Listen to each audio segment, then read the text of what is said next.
यति बेला निकै नै हाइटी एकदमै होनार भलिबल खेलाडी स्याङ्जा हरिनासबाट उहाँहरू फाइनल खेल्दै हुनुहुन्छ।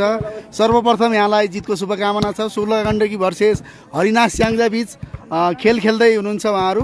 उहाँ एकदमै हाइटी हुनुहुन्छ। बाबु नमस्ते, यहाँलाई धेरै धेरै स्वागत छ यो सुन्दर नगरी पञ्चासे भन्ज्याङमा। बाबुको नाम के नि? समीर मानन्दर हुनुहुन्छ। अहिलेको सेमी फाइनलमा अत्यन्तै राम्रो स्पाइक गर्नुभएको थियो होइन, र खेल पनि एकदमै उत्कृष्ट छ तपाईँको। हाइट कति छ नि बाबुको?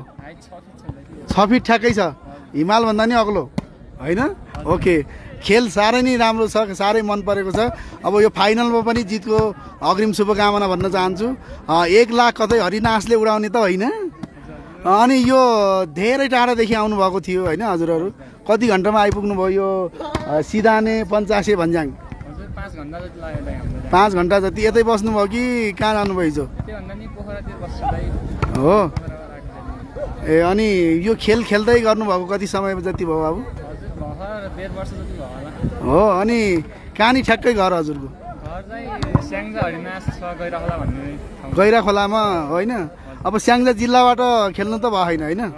अब सिनियरमा अवश्य खेल्नुपर्छ। अनि पढाइ कहाँसम्म पुऱ्याउनु भयो नि? 12सम्म।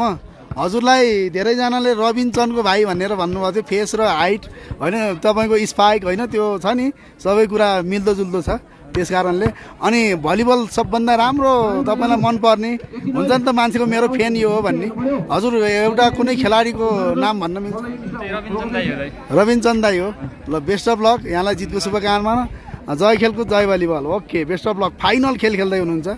ओके, 1 लाखको बाजी है। ल।